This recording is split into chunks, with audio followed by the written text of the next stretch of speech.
салом бинандагони гиромӣ, пешниҳоди шумост барномаи иттилоотии хабар аз телевизиони Баҳористон. Сархати барнома чунин аст. пешгирӣ аз ҳуқуқ вайронкунӣ миёни насли навразкорҳои фаҳмондадиҳӣ дар ин самт. стипендияи президенти ҷумҳурии Тоҷикистон ба хонандагони фаъоли шаҳру ноҳияҳои вилояти мухтори Кӯҳистони Бадахшон. бунёди иншоотҳои ҷашнӣ дар шаҳри Душанбе. шарҳи хабарҳо. дар таълимгоҳи рақами 86-уми шаҳри Душанбе бо мақсади ҳамкории оила бо мактаб ва ҷомеа вохӯрии кормандони хадамоти пешгирии ҳуқуқвайронкунӣ байни ноболиғон ва ҷавонони Вазорати корҳои дохилии Ҷумҳурии Тоҷикистон, раёсати кор бо ҷавонон ва варзиш ва сарраёсати маорифи шаҳри Душанбе бо хонандагону омӯзгорон ва волидон дойр гардид. гузориш дар ин раванд. дар ҷамъомад масъулин сухан гуфта иброз доштанд ки имрӯз ҷиҳати паст намудани ҷинояту ҷинояткорӣ, даст назадани насли навраз ба корҳои ношоям аз ҷониби сохторҳои дахлдор пайваста чораҳои мушаххас андешида мешавад. зеро аз ҷониби мамлакат барои паст намудани ҷинояту ҷинояткорӣ ҷалби наврасону ҷавонон ба варзиш дар шаҳри Душанбе 180 адад майдончаи варзиши инчунин як қатор боғу гулгаштҳо сохта мавриди баҳрабардорӣ қарор гирифтанд. ҳамзамон ширкатдорони ҷамъомад доир ба даст задани ноболиғон ба ҷинояту ҷинояткорӣ сухан гуфта қайд карданд ки танҳо дар шаҳри Душанбе дар 4 моҳи соли равон 62 ҳолати ҷинояткорӣ аз ҷониби наврасон ба қайд гирифта шудааст ки дар ин давра нисбати 2173 нафар ноболиғ протоколи маъмурӣ тартиб дода чораандешӣ гардидааст. ҳамчунин гуфта шуд ки падару модар бояд бо дарки баланди масъулият вазифаи хешро дар таълиму тарбияи фарзанд иҷро намояд. аммо дар баробари падару модар омӯзгорон низ дар таълиму тарбияи хонандагон саҳми назаррас доранд. аз ин рӯ омӯзгор низ дар навбати худ насли навразро дар рӯҳияи ватандӯстӣ, хештаншиносӣ, пост доштани арзишҳои миллӣ тарбия намояд. бояд гуфт ки вохӯрии мазкур барои пешгирӣ кардани наврасону ҷавонон аз корҳои ношоям ба роҳи дуруст равона кардани онҳо ва паст намудани сатҳи ҷинояткорӣ дар байни ноболиғон мусоидат менамояд. ба хонандагони фаъол ва дониши амиқдоштаи шаҳру ноҳияҳои вилояти мухтори Кӯҳистони Бадахшон идрорпулии президенти ҷумҳурии Тоҷикистон тақдим карда шуд. аз ин иқдом наврасон рӯҳбаланд гардиданд. ҳамкорони минтақавии мо иттилоъ медиҳанд. дар маросими споридани идрори президентӣ ба хонандагони макотиби вилоят намояндагон аз кумитаи кор бо ҷавонон ва варзиши ҷумҳурӣ ширкат варзиданд. имрӯз барои наврасону ҷавонон барои аз худ намудани дониш ва такмили ҳунару истеъдод аз ҷониби сарвари мамлакат муҳтарам Эмомалӣ Раҳмон тамоми шароитҳои лозимӣ фароҳам оварда мешаванд. аз ҷавонон фақат сайю талош ва шавқи донишандозӣ талаб карда мешавад то ояндаи Тоҷикистони азиз дар арсаи ҷаҳонӣ боз ҳам пешрафт кунад. гирифтани идрори президентӣ барои ҳар як хонанда боиси ифтихор аст ва онҳоро барои фатҳи қолаҳои баланди дониш раҳнамоӣ месозад. ҳамчунин дар рафти ҷаласа сардори раёсати кор бо ҷавонон ва варзиши вилоят Сурат Чоршанбеев ва кормандони кумитаи кор бо ҷавонон ва варзиши вилоят Муҳсин Муродзода оид ба роҳҳои боз ҳам баланд бардоштани донишу малака изҳори ақида намуда баён доштанд ки ҳукумати кишвар кулли наврасону ҷавонони аълохону ташаббускорро ҳамеша дастгирӣ мекунад ва барои орзуву мақсад расиданашон кӯмаки ҳаматарафа мерасонад. алон дар ҷумҳурӣ 400 нафар ба гирифтани идрори президентӣ мушарраф шуданд ки 26 нафарашон хонандагони муассисаҳои таҳсилоти миёнаи умумии вилояти мухтори Кӯҳистони Бадахшон мебошанд. хонандагон ба роҳбарияти олии мамлакат барои чунин дастгирӣ изҳори сипос намуданд ва арз доштанд ки минбаъд низ барои боз ҳам баланд бардоштани савияи дониш ва малакаи ҷаҳонбинии худ талош хоҳанд кард. дар фарҷом ба хонандагон идрорпулӣ тақдим карда шуд. дар шаҳри Душанбе бунёди таълимгоҳи рақами 65-ум идома дорад. ин иншооти ҷашнӣ тӯҳфаи арзанда барои хонандагон. муфассал дар сюжет таҳия гардида. таи солҳои соҳибистиқлолии мамлакат сохтмони муассисаҳои таълимӣ вусъати тоза касб намудааст. дар ин давра дар шаҳру ноҳияҳои мамлакат даҳҳо таълимгоҳҳои нав мавриди баҳрабардорӣ қарор гирифтанд ки дар онҳо садҳо нафар хонандагон дар шароити муосир таълиму тарбия мегиранд. имрӯзҳо дар ноҳияи Шоҳмансури шаҳри Душанбе сохтмони муассисаи таълимии рақами 65-ум бо суръат идома дорад. то ин давра бинокорон корҳоро дар 4 ошёнаи бино ва таҳхонаи он ба анҷом расонида фаъолияти хешро дар толорҳои варзишӣ ва фарҳангӣ идома медиҳанд. ба мо сохтмонҷиён 4 вақт хӯроки гарм таъмин шуда истодааст. аз ҳисоби محصولات کموتی نیست. ما میتوانیم که به وقت معین شده ساختمان رو به انجام رسونیم. мавриди қайд аст ки иншооти мазкур аз ҷониби ҷамъияти дорои масъулияташ маҳдуди Ёқут 2000 бунёд гардида корҳои сохтмонӣ дар ин таълимгоҳ аз моҳи сентябри соли 2018 оғоз гардида то моҳи сентябри соли 2019 дар назар дошта шудааст. бинокорон корҳоро дар ду баст ба роҳ монда мекӯшанд ки бинои таълимгоҳро барои 860 нафар хонанда дар як баст дар вақти муайяншуда мавриди истифода қарор диҳанд, зеро барои онҳо шароити мусоид фароҳам оварда шуда масолеҳи сохтмонии хушсифат сари вақт дастрас карда мешавад. ҳамасола кӯдакону наврасон баъд аз анҷоми соли таҳсил ба истироҳату фароғат ҷалб карда мешаванд. омодагӣ ба ин давра аз масоилест ки бояд масъулин ба он диққати махсус диҳанд. идомаи матлаб дар сюжеи таҳия гардида. ҳамасола баъд аз таҳсил хонандагони муассисаҳои таълимӣ, кӯдакони ятиму бепарастор ва аз оилаҳои ниёзманд ва мактаббачагони болаёқат ба истироҳатгоҳҳои назди мактабӣ ва берун аз шаҳрӣ фаро гирифта шуда ба онҳо шароити мусоид муҳайё карда мешавад. тавре аз Федератсияи Иттифоқи касабаи мустақили Тоҷикистон иттилоъ доданд, айни замон дар ҷумҳурӣ 55 истироҳатгоҳ фаъолият намуда, дар онҳо ҷиҳати хуб гузаронидани давраи таътили кӯдакон корҳо дар сатҳи зарурӣ ба роҳ монда шудааст.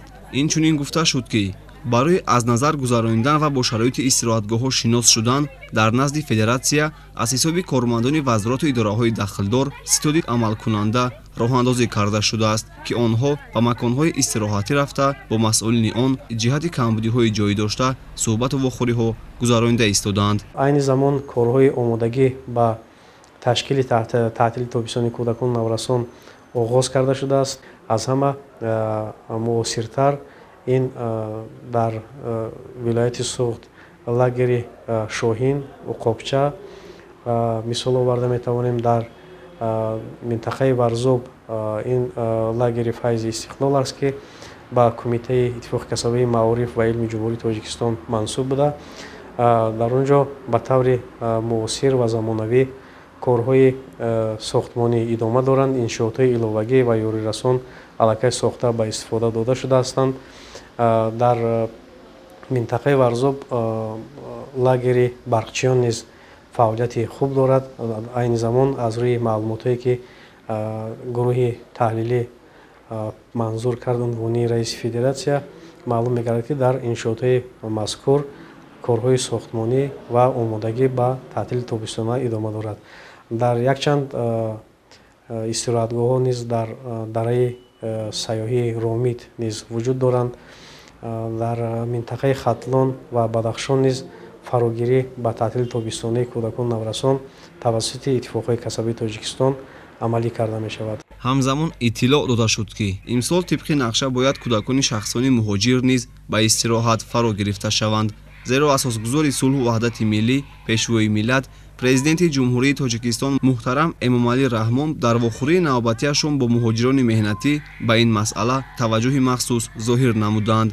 масъулини соҳа низ дар ин самт корро ҷонок намуда кӯшиш доранд ки ин равандро дар амал татбиқ намоянд. дар вохӯрие ки муҳтарам пешвои муаззами миллат дар Федератсияи Россия бо муҳоҷирони меҳнатии ҷумҳурии Тоҷикистон доштанд, дастур дода шуд ки аз ҷониби пешвои муаззами миллат ки барои ба истироҳат фаро гирифтани кӯдакону наврасони фарзандони муҳоҷир низ тадбирҳои судманд андешида шавад.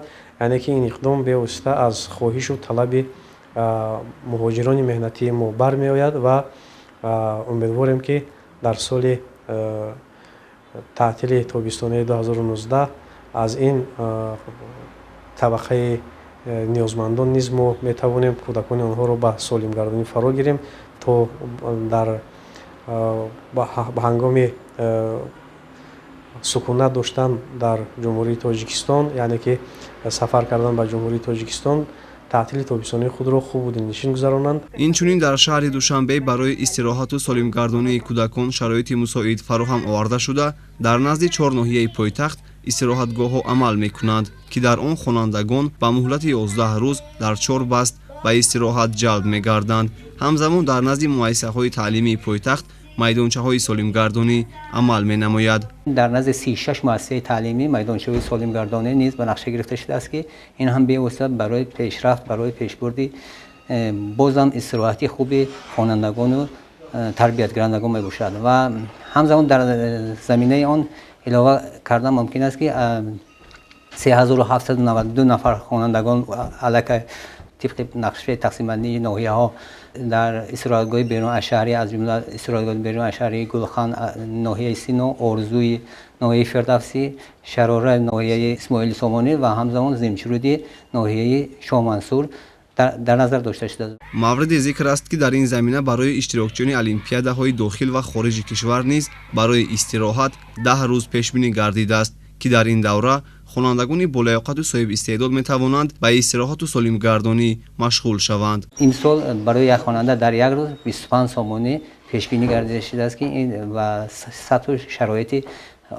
هم از جهت سانیتری اپیدمیولوژی هم از جهت دیگر موادهای غذایی موافقت میکند و علاوه این سال برای 150 نفر خوانندگانی که اشتراکچیان المپیاد بین المللی هستند برای 150 نفر همزمان از جانب مرکزی رشد استعدادها در نظر داشته شده. لازم به ذکر است که استراحت و سالمگردانی کودکان و نوآوران از 25 ایون سال جاری آغاز گردیده تا 20 ماه اوگوست در نظر داشته شده است. хонандагони муассисаҳои таҳсилоти ҳамагонии ноҳияи Рашт фориғ аз дарс ба маҳфилҳои амалкунандаи маркази таҳсилоти иловагии назди шуъбаи маорифи ноҳияи мазкур фаро гирифта шуданд. Мактабачагон ба маҳфили дилхоҳашон аъзо шуда машғулият мегузаранд.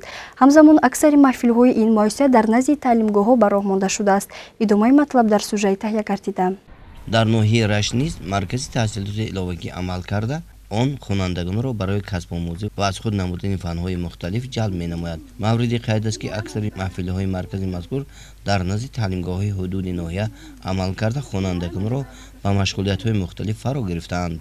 аз ҷумла дар назди муассисаи таҳсилоти миёнаи умумии рақами дуюми ноҳияи Рашт маҳфили шоҳмот ва тенниси рӯймиз фаъолият мекунад ки дар онҳо хонандагон фориғ аз дарс дар ду баст ширкат меварзанд. хонанда додархӯҷаи шоди хӯҷа узви фаъоли маҳфили шомон маҳсуб ёфта мақсад дорад ки маҳорати худро сайқал дода дар мусобиқаҳои сатҳи ҷумҳуриявӣ иштирок намояд.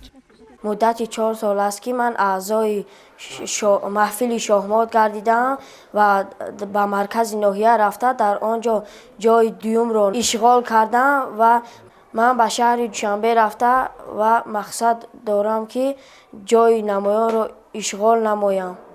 айни замон дар маркази таҳсилоти иловагии назди шӯъбаи маорифи ноҳияи Рашт 10 маҳфил амал карда онҳо зиёда аз 40 хонандаро дар худ ҷалб намуданд. маҳфилҳои мо аз рӯи низомномаи маркази ҷумҳуриявӣ муассисаҳои таҳсилоти иловагӣ дар ду баст фаъолият мекунанд ки дар як рӯз 4 соатро ташкил мекунанд ва дар як ҳафта 16 соати академиро ташкил мекунанд ва дар худи марказ 5 маҳфил фаъолият мекунанд ва 5 маҳфили дигар базавӣ дар назди муассисаҳои таълимӣ ташкил карда шудаанд. масъулини маркази мазкур тасмим гирифтанд ки барои ҷалби бештари хонандагон ба касбомӯзӣ ҳунаромӯзӣ ва омӯхтани забонҳои хориҷӣ инчунин иштироки толибилмон дар озмуни олимпиадаҳо ҳамкориро ба роҳбарони муассисаҳои таълимӣ дар сатҳи зарурӣ ба роҳ монда дар ин самт ба пешравиҳо ноил гарданд. кормандони маркази кӯдакон ва наврасони ноҳияи исмоили сомонӣ ба хотири анҷоми корҳои ободониву сабзкорӣ дар назди муассиса гулҳои зебо шинонида муҳити атрофро тозаву озода намуданд. мавлон мирзоев сюжа омода намудааст. имрӯзҳо барои дар сатҳи зарур истиқбол гирифтани ҷашни ваҳдати миллӣ дар шаҳру навоҳии мамлакат корҳои ободонию кабудизоркунӣ бо маром ҷараён дорад. аз ҷумла кормандони маркази кӯдакон ва наврасон ва шӯъбаи маорифи ноҳияи исмоили сомонии шаҳри душанбе тасмим гирифтанд ки ин ҷашнро хуб пешвоз гирифта дар ободу зебо ва хуррамгардонии як гӯшаи диёр саҳмии муносиб гузоранд. бо ин мақсад онҳо ба ҳашари дастаҷамъӣ баромада дар зебои назаррабо гардидани боғу майдони назди шӯъбаи маорифи ноҳия ва роҳравҳои он корҳои ободонию кабудизоркуниро иҷро намуданд. маркази эҷодии кӯдакон ва наврасон ноҳияи исмоили сомонӣ бо дар ҳамкории шӯъбаи маорифи ноҳия барои ҷашни ваҳдати миллӣ корҳои ободониро баргузор намуда истодааст. аз ҷумла шинонидани гулҳои мавсимӣ ки зиёда аз 2500 бехро ташкил медиҳанд ва шондани дарахтҳои суҳафкан ба 40-50 адад мерасад. дар ин рӯз кормандон 2500 адад гулҳои мавсимӣ ва 40 бех дарахтони сояфканро шинонданд, ки ба чашми бинанда хеле зебои диданӣ ба назар мерасад. аҳли шӯъбаи маориф ва кормандони маркази омменба низ тасмим гирифтанд, ки чунин корҳои некисозандаро барои ободии пойтахти мамлакат то охири соли равон идома диҳанд. бинандагони азиз, ин буд хабарҳои рӯз ки манзуратон гардонидем. шумо метавонед дигар барномаҳои ҷолибу диданиро аз сомонаи телевизиони Баҳористон www.tvb.tj дастрас намоед.